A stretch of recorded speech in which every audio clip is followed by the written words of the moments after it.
the last discussion of the afternoon, this is going to be really interesting, is going to be a fireside chat where we'll have John talking to Tanis. So Tanis Torlakson, PhD, is the Director of Sustainability at Driscoll's, the global fresh berry marketer. Tanis leads Driscoll's global climate change and sustainable farming innovation strategies. And John, as you've heard earlier, John Hartnett is the founder and CEO of SVG Ventures Thrive, a Silicon Valley investment, technology, and advisory firm. So John's going to interview Tanis and give us some insight into the whole Driscoll story. And I think there's some very interesting components to it that are highly relevant to the Hawaii situation. So Tanis and John, please come up.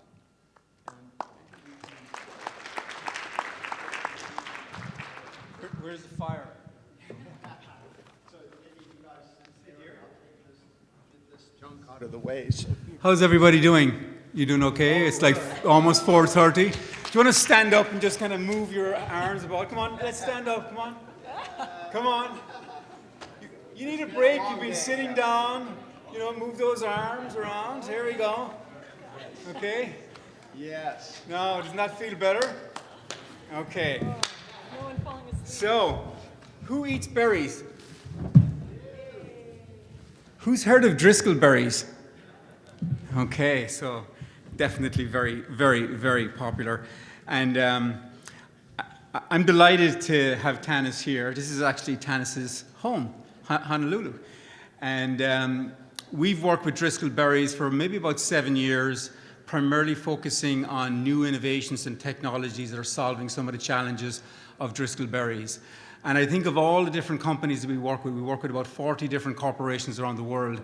Driscoll's have both a fascinating business model in terms of how they partner with farmers, what their supply chain is, how they engage with entrepreneurs, and I think we can learn a lot, from this. So, maybe without much ado, maybe Tanis, if you maybe want to tell us a little bit about your role, and also maybe tee it up with tell us a little bit about Driscoll berries and what's unique to Driscoll's.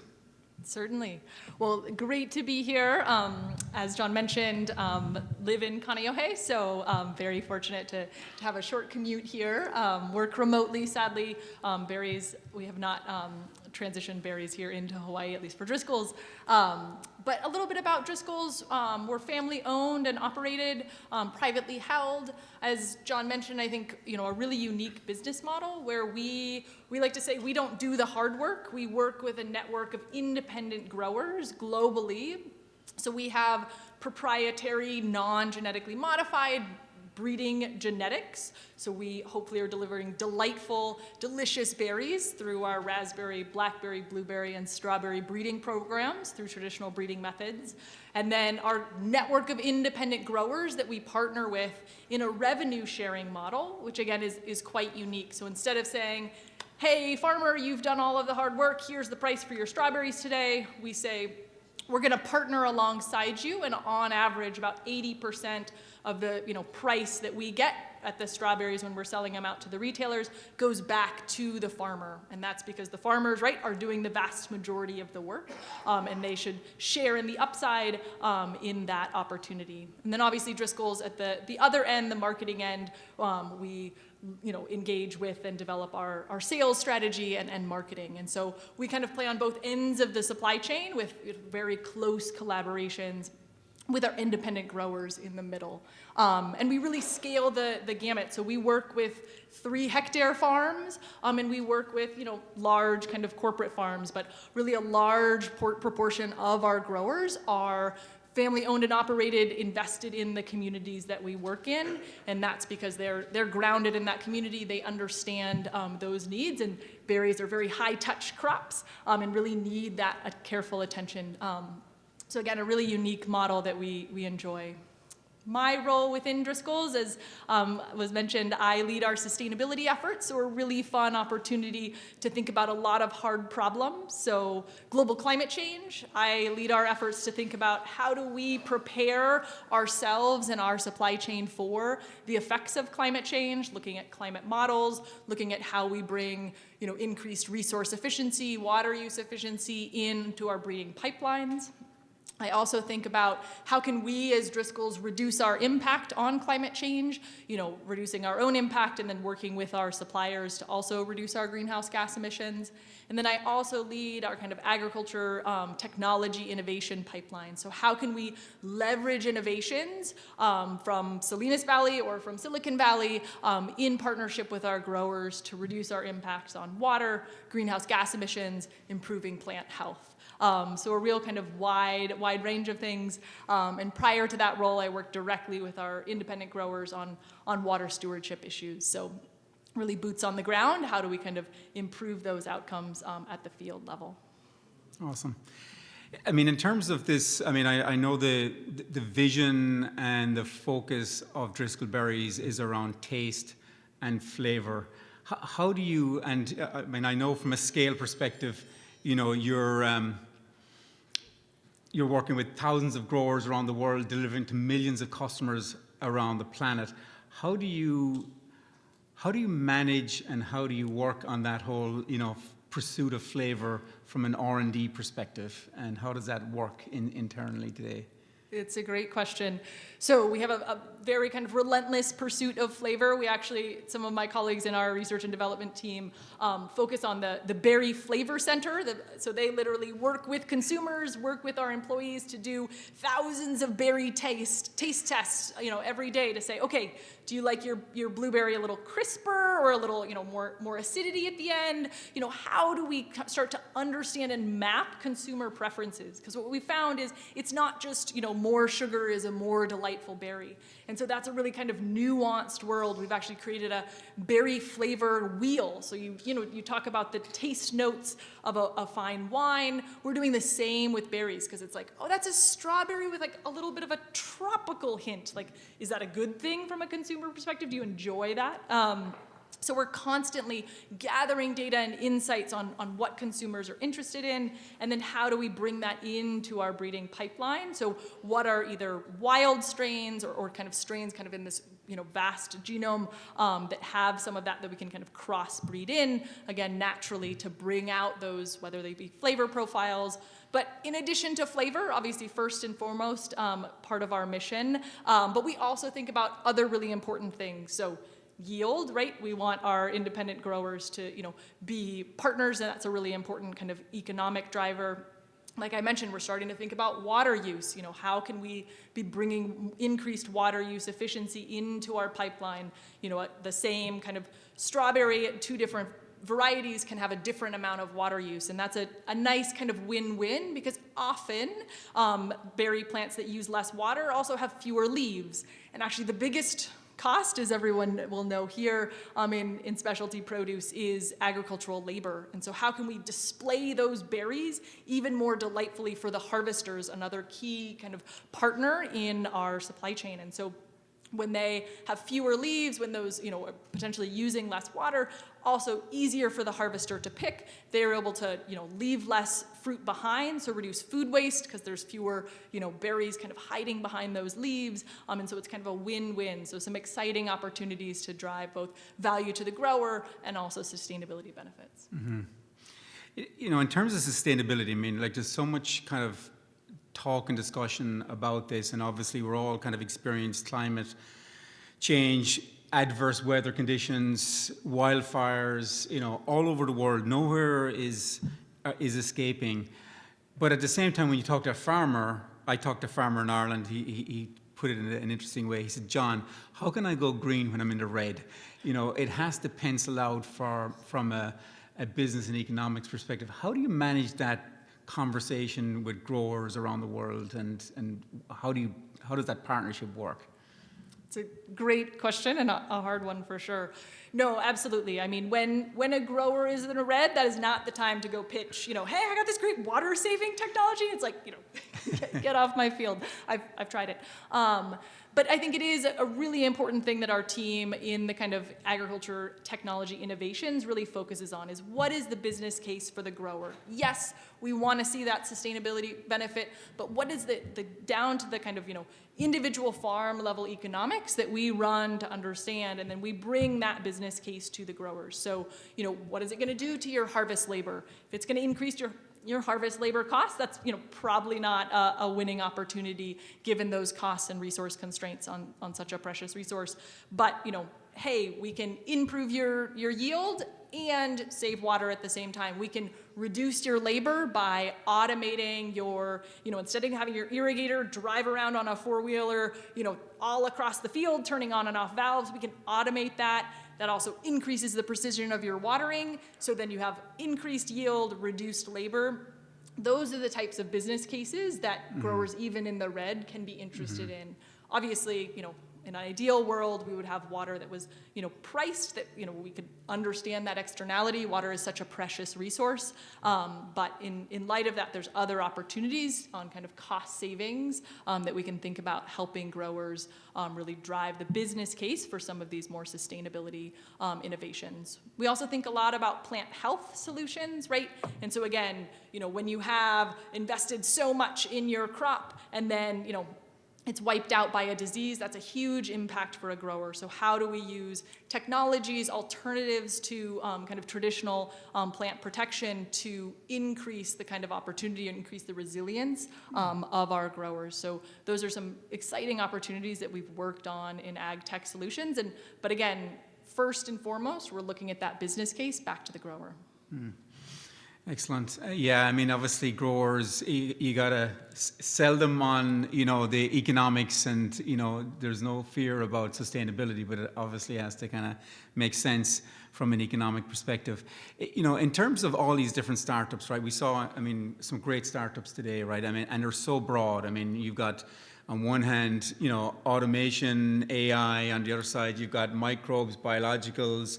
You've got everything from science to digital.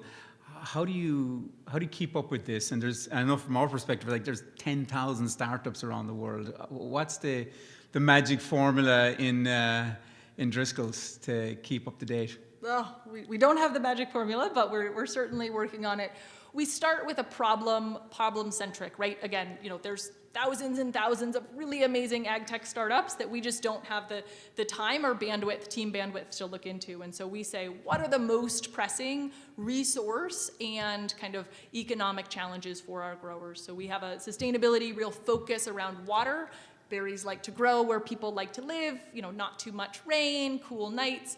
So really water stewardship is first and foremost for us. As I mentioned, contributing to the slowing of global warming through greenhouse gas reduction, and then plastic. So those are our kind of three sustainability pillars. So we're looking for solutions that solve those resource challenges. And then we also are looking, with our grower hats on, what are the biggest grower challenges, whether that be labor automation, whether that be, pest and disease issues. So, hey, we have this major pest and we don't have a solution to kind of solve for it. It has a big impact on our yield. So what are those challenges? And so we really start with what is that problem statement, and then searching out for companies. Because if you start from all of the companies available, it's hard to kind of winnow. So we really kind of have a very specific focus, and that's how we've kind of narrowed the field to focus. And then obviously focus on specialty crops, huge amount of opportunities, but row crops are just have a very different economics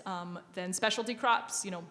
A wonderful kind of companies will come to me and say, hey, we can save 5% on your fertilizer costs. And, for our cost structure for our growers, that isn't, a compelling story. It's like, tell me more. What else can you do? Is it, again, going to improve yields or other components? So again, it's understanding the cost structure of your kind of specific industry, and working with ag tech companies that really understand the specialty produce industry has been really important for us. And when you narrow in those, you take it from, that broad swath of companies down to the 3, 4, 5 companies that are making an impact in whatever area, how do you work with them? What's the process the startup has got to go to, and what are you expecting from them, and how does that work? And maybe from a time perspective, how long does it take kind of go from first introduction to maybe commercial stage, Yeah. within Driscoll's?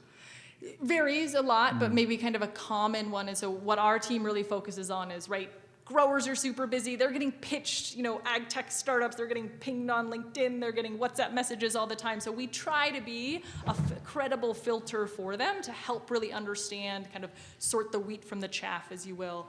And so what we'll do is we'll say, okay, here's our problem statement. Yeah, exactly. 3 or 4 companies that kind of boil to the top of, and then let's partner with them to do a validation trial to really understand the economics if it hasn't been done before. So those often have looked like trials either in one of our partner grower fields or in our own kind of test facilities to say, okay, you say you have a 30% yield impact. It looks nice on your kind of website, but let's really run that in field, in commercial settings, and do we see that? And then we can help really understand the grower economics of that. So we're running a number of kind of these validation trials where it's like really exciting potential technology solution, but we really need to see the data. So that's one approach that we'll work with companies. Other companies, our growers often, are the most innovative, and so they'll be saying, hey, I'm already working with this company. How do we learn from our network of independent growers to say, okay, why is that company working? What data can we kind of learn from those existing kind of practices out in the field, and then be sharing that with other growers. So it's not always kind of a boots on the ground full trial, but that's one approach that we use. And then sometimes companies are already having really great success with a subset of our growers in Southern California. It's like, how can we document that and share that globally? And working with them to help scale. It's like, hey, have you considered, Central Mexico is a really exciting opportunity because we're seeing similar challenges there. So we really like to work with the ag tech companies that we partner with to help them think about market penetration, where there might be kind of increased demand, because we really see the kind of global scope of where these problems are. And with founders that you've kind of worked with, I mean, what would be the tips that you would give founders or entrepreneurs if you want to come knocking at our door? What are the tips that you would give them? And then also, what are some of the pitfalls that you've seen where you've experienced where you've started to work with a company and it hasn't been successful? Like, how does that, what would be the kind of recipe of success or the tips there? Great question. A tip, I think, often a founder or a startup will say, hey, I pitched Driscoll's, and they weren't interested. And it's like, well, who did you pitch? I would like to say, and I think we do have a really good kind of network, but often in startups, right, you talk to everyone every day.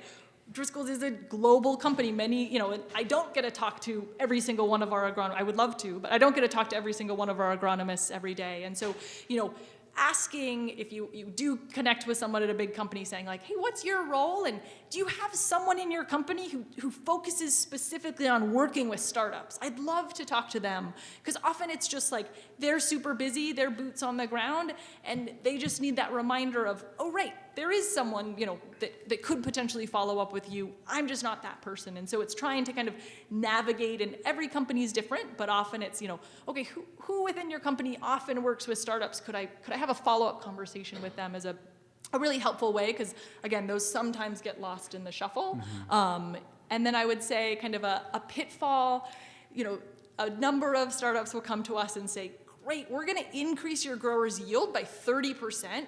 And so we're going to take 50% of that value back. We've done the calculations, and this is what we're going to price our product at.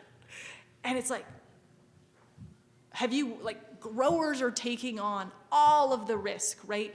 You say your product is going to, create a 30% yield improvement, but if there is a wildfire that, prevents the harvesters from getting into the field, if there's a, extreme event where, their field is flooded, like recently that happened in our headquarters, it's like the grower is taking all of the risk, and you have just, you've asked them to pay for your solution up front, and then assumed you're going to get, a portion of those benefits at the end. So again, you're asking the grower to take on all of that risk.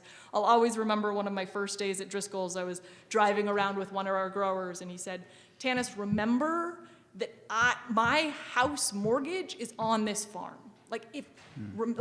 It's that real. It's their homes. It's their kids' college tuitions. that they're putting on the line often every year. And so really coming in humbly as you think about that kind of pricing structure, and often the kind of, hey, we're gonna take 50% back of the value, because like think of all of the great things when the farmer is taking on so much of that risk, I think is something to be really thoughtful about as you're kind of price structuring in the early days. Brilliant, brilliant, I love it. We had a great session this morning talking about Hawaii, the ecosystem here, and some of the challenges. We talked about talent retention here, and I heard words like the brain drain and the brain gain. You're a brain gain for Hawaii, and you're working for a phenomenal company. What would be some of the advice that you'd give, on your unique perspective? You're living here, you're seeing a good portion of what's happening. What would be kind of some of the advice you would maybe give some of the leaders, whether it's government leaders, academic leaders here in Hawaii, that you think could make an impact for Hawaii, and basically kind of stepping up to be in the technology or innovation space? Tough question. Tough question. I think that was the question for the previous panel. I mean, what an incredible group of folks throughout today, and I know tomorrow as well. So I speak with total humility. I'm new to the region. My husband's originally from here, which brought us back here, and so I think there is a ton of innovation already happening in Hawaii, which is really exciting. I do think that the Driscoll's business model is pretty unique and may have some interesting kind of insights to think about, right? So Hawaii has an incredibly strong brand, and Driscoll's as well has a strong brand, and then we're able to leverage that and create that benefit to our growers by sharing, that shared revenue model. So that may be something to kind of think about. And then I think another kind of approach we've taken is, again, as I mentioned, we work with a number of kind of 3-hectare, very small farms, and we're able to do that because those farms often work and partner with a larger farm to do, say, food safety, making sure that they have kind of back office HR support. And so it's like, how can there be this innovative model where you can kind of share some of these kind of common pool resources to enable some of these smaller producers to kind of flourish? And I think that's something that we're really proud of within Driscoll's is kind of starting with these small farmers that have then grown, it's 3 hectares the first year, and then it's maybe 5 hectares, and then eventually they're, hay out on their own, really kind of making a full business of it. But it takes those kind of steps up. And we've really seen that in a number of the areas that we operate. So just a few ideas, but again, a lot of insights already shared today. Excellent. I think, I'll just throw something out at you in terms of Hawaii. I mean, would you consider, and not just Driscoll's, a large company having like a smart farm here? Maybe it's not the big, huge, 10,000 acre farm that's doing, high scale, but something that is more innovation, led. Is that something that would be interesting from a Driscoll's to engage with a smart farm that's either testing and proving out these technologies here on the ground in Hawaii? And again, I'm just throwing that out. Is that do you think that's something of interest to some of the corporations out there today? I think that I was, again, just spitballing here, but it's like, then we can get all of our, team members to say, hey, you got to go come to Hawaii to see the smart farm, right? It's like, there's definitely that pull. I think it hasn't been something that's kind of come up, but I think certainly that the more demonstrations, one of my colleagues was just at a recent conference in Salinas on robotics and kind of in agriculture, and they had planted like a smart farm, 4 months in advance of the conference to have, corn plants and other things to show the robotics in action. So I think it's like, how do we make this come to life, really, and make it, you can touch it. It's not just a PowerPoint slide, and that was really engaging. And so how can we kind of begin to think about these kind of smart kind of demonstrations? Certainly some excitement there. Yep. And I think, I know we mentioned earlier, there are smaller countries that kind of, hit way above their weight, and we talked about Israel and Ireland, Singapore, Holland is another one. When you look at those type of geographies, what is kind of interesting? I know some of your team are going to Israel, for example, and I know Driscoll's do quite a bit in Holland as well. What is it that's special about those areas that maybe Hawaii could learn from? Man, I think obviously Israel just so cutting edge around the water technologies, water solutions. That's in large part been driven, my understanding, from a lot of kind of government support early on. But if you're talking about water companies, like you better be, in agriculture, you better be talking to folks in Israel. And so we'll be there kind of learning and scouting. So I think that's certainly something they've really said, we're going to focus, really lean into water solutions and build a really kind of strong ecosystem there. The Netherlands is just a fascinating example, really kind of high touch indoor farming, really creative solutions there. And so again, it's this, they've built, that's their niche, and then they've built this really exciting ecosystem around that. And those are things that, we're constantly learning from and excited to dig into. So I don't know, like, what is Hawaii's niche, but I think it is kind of focusing on maybe some of those topics that we've dug into in those regions.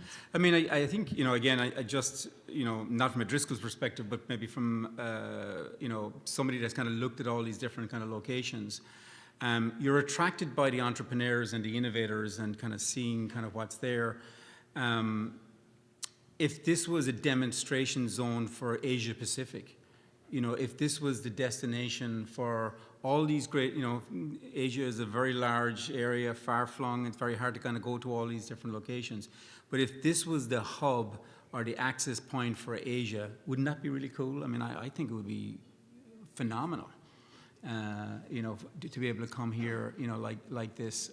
I've done a lot of business in China and Japan and different parts of the world, and they're all very different and very important. But you're in a unique position here in 5 hours from the U.S. or from the mainland. I hate saying these words, mainland and U.S., in case I get into trouble. But it would be, I think, that kind of demonstration zone to be able to kind of see the best of these technologies, whether they're homegrown or coming from across Asia Pacific. I know we're kind of getting ready to kind of wrap up there, and maybe I'll open it up for a couple of questions if people wanted to have any thoughts in terms of what's going on at Driscoll's or on the innovation scene here. We've got one here.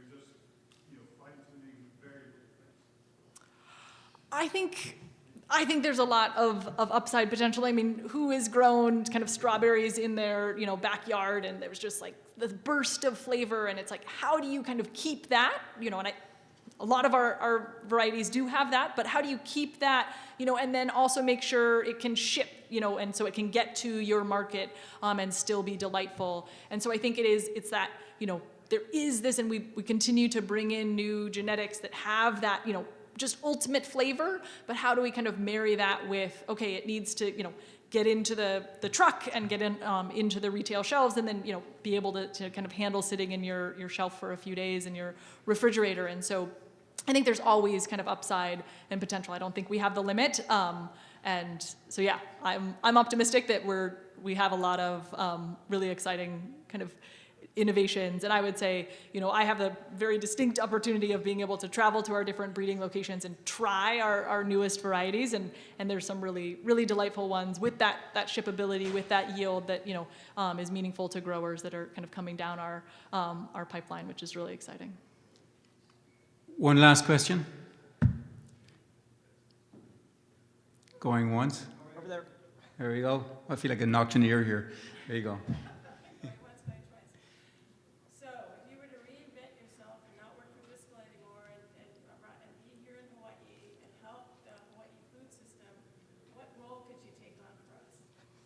Well, I would ask you that. What role should I take on to support? Okay, good. No, a wonderful question. I mean, there's so much opportunity. I mean, I'm so inspired, obviously, about the work that Claire and Rob are doing over at FarmLink, connecting, the producers to the market, right? How can we have more of that opportunity? I think, how do we move into some of these new spaces that are really exciting, whether that be, sustainable aviation fuels, right? Can we is that kind of going to be the future? And we will need a hub if that is, here in Hawaii. Is that an opportunity?